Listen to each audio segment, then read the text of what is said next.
रामचरितमानस बालकांड। विषय ब्राह्मण संत वंदना। भावार्थ सहित।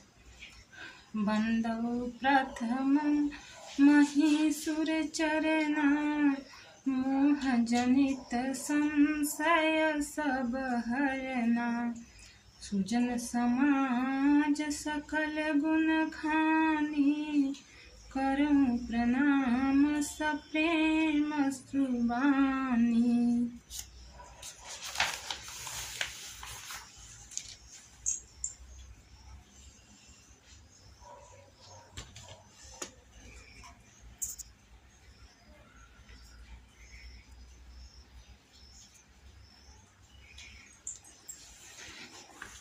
पहले पृथ्वी के देवता ब्राह्मणों के चरणों की वंदना करता हूँ, जो अज्ञान से उत्पन्न सब संदेहों को हरने वाले हैं।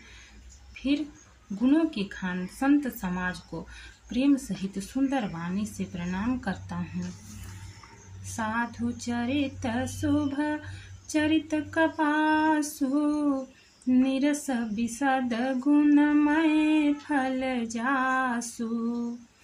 जो सही दुख पर छिद्र दुरावा, वंदनीय जेहि जग जस पावा। संतों का चरित्र कपास के चरित्र जीवन के समान शुभ है, जिसका फल नीरस विशद और गुणमय होता है। कपास की डोडी नीरस होती है। संत चरित्र में भी विषयासक्ति नहीं है, इससे वह भी नीरस है। कपास उज्जवल होता है। संत का हृदय भी अज्ञान और पाप रूपी अंधकार से रहित होता है, इसलिए वह विशद है और कपास में गुण तंतु होते हैं। इसी प्रकार संत का चरित्र भी सद्गुणों का भंडार होता है, इसलिए वह गुणमय है।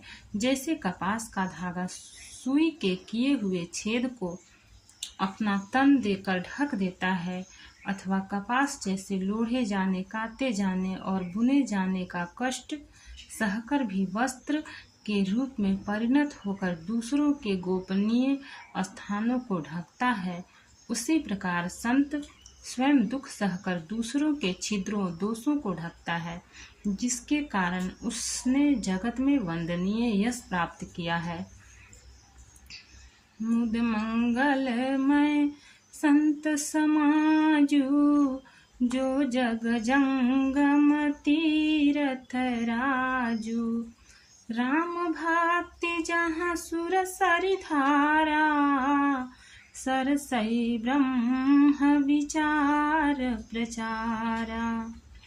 संतों का समाज आनंद और कल्याणमय है, जो जगत में चलता फिरता तीर्थराज प्रयाग है। जहाँ उस संत समाज रूपी प्रयागराज में राम भक्ति रूपी गंगा जी की धारा है और ब्रह्म विचार का प्रचार सरस्वती जी हैं।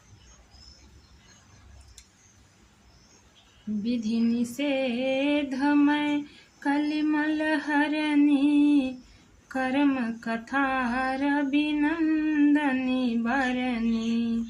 हरिहर कथा विराजति बेनी, सुनत सकल मुद मंगल देनी। विधि और निषेध, यह करो और यह न करो रूपी कर्मों की कथा कलयुग के पापों को हरने वाली सूर्य तनया यमुना जी हैं, और भगवान विष्णु और शंकर जी की कथाएं त्रिवेणी रूप से सुशोभित हैं, जो सुनते ही सब आनंद और कल्याणों की करने वाली हैं।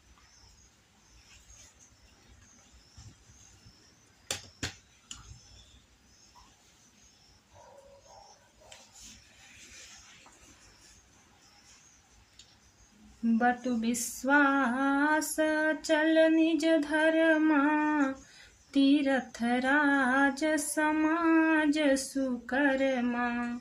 सबहि सुलभ सब दिन सब देशा, सेवत सादर समन कलेसा।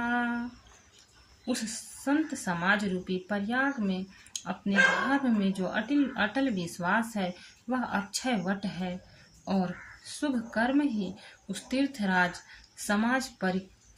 का समाज परिकर है। वह संत समाज रूपी प्रयागराज सब देशों में सब समय सभी को सहज ही में प्राप्त हो सकता है और आनंद पूर्वक सेवन करने से क्लेशों को नष्ट करने वाला है। अकथ अलौकिक तीर्थ राउ दे सद्य फल प्रगट प्रभाव। वह तीर्थराज अलौकिक और अकथनीय है एवं तत्काल फल देने वाला है। उसका प्रभाव प्रत्यक्ष है। दोहा सुनि समुझहि जन मुदित मन माजहि अति अनुराग लहहि चारि फल अछत तनु साधु समाज प्रयाग।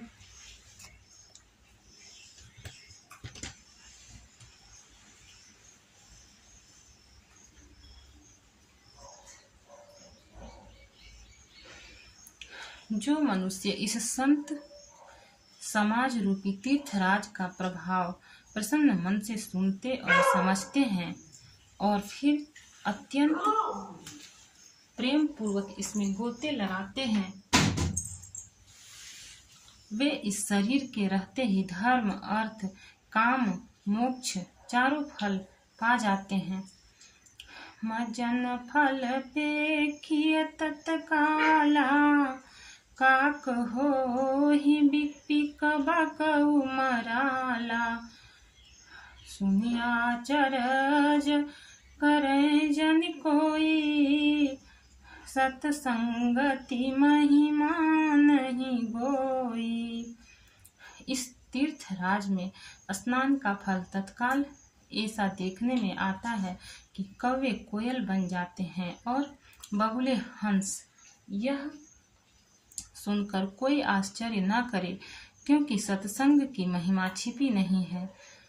वाल्मीक नारद घट जोनी निज निज मुख कही निज होनी जलचर थलचर नभचर नाना जे जड़ चेतन जीव जहाना। वाल्मीकि जी, नारद जी और अगस्त्य जी ने अपने अपने मुखों से अपनी होनी जीवन का वृतांत कहे। जल में रहने वाले, जमीन पर चलने वाले और आकाश में विचरने वाले नाना प्रकार के जड़ चेतन जितने जीव इस जगत में हैं, मति कीरति गति भूति भलाई जब जेहि जतन जहाँ तेहि पाई सो जानब सतसंग प्रभाव लोकहु वेदन आन पाऊ। उनमें से जिसने जिस समय जहाँ कहीं भी जिस किसी यत्न से बुद्धि कीर्ति सद्गति विभूति ऐश्वर्य और भलाई पाई है, सो सब सत्संग का ही प्रभाव समझना चाहिए। वेदों में और लोक में इनकी प्राप्ति का दूसरा कोई उपाय नहीं है।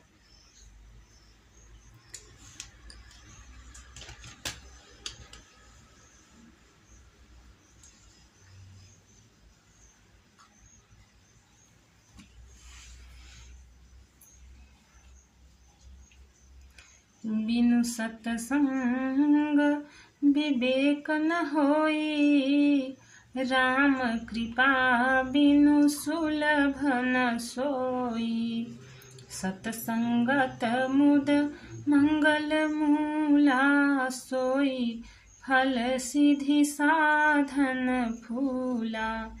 सत्संग के बिना विवेक नहीं होता और श्री राम जी की कृपा के बिना वह सत्संग सहज में मिलता नहीं।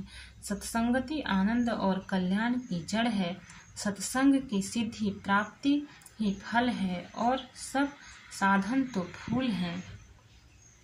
सठ सुधरहि सत्संगति पाई पारस परस कुधात सुहाई विधि बस सुजन कुसंगत परहि फनि मनि सम निज गुण अनुसाई। सरहीं। दुष्ट भी सत्संगति पाकर सुधर जाते हैं।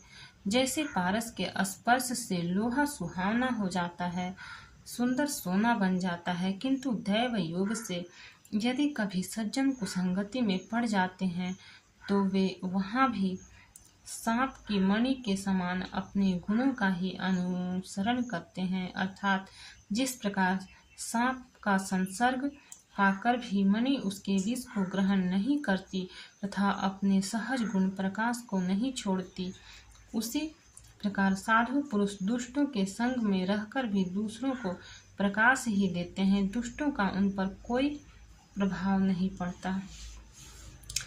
विधि हरिहर कवि को विदबानी, कहत साधु महिमा सकुचानी।